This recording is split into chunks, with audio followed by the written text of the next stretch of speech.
năng mang lòng thân si sâu cây đồ ăn kia đi năng về con biết năng mang lòng thân si sâu cây đồ ăn nó kia đi năng kê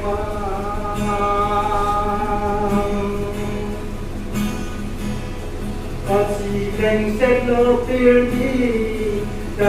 càng đi đô tay đi ra năm xanh rước si đô si và giống cho chỉ có sân si và si đành sẽ lô tiêu đi càng đi đô tay đi ra năm xanh rước si đô si và giống cho chỉ có sân si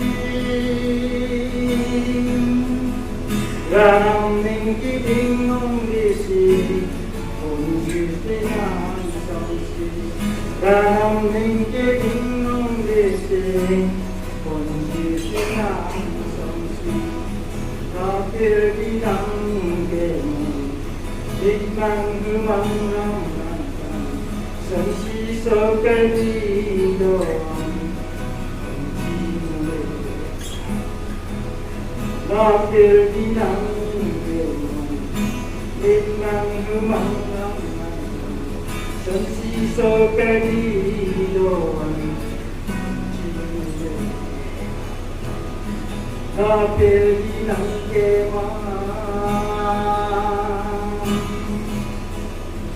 mà si yo chư cô chư bi đi ra đi bắt đi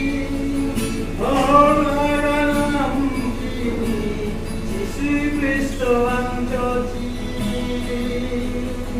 alang kam chung bang chi con chi sinh an song si alang kam chung bang chi con chi sinh an song si học kia đi năng kê lịch năng hương mang răng răng song si sâu ca đi đồ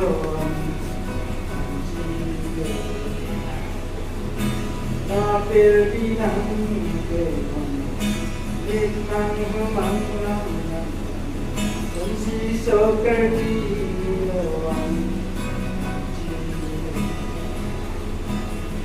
ta phê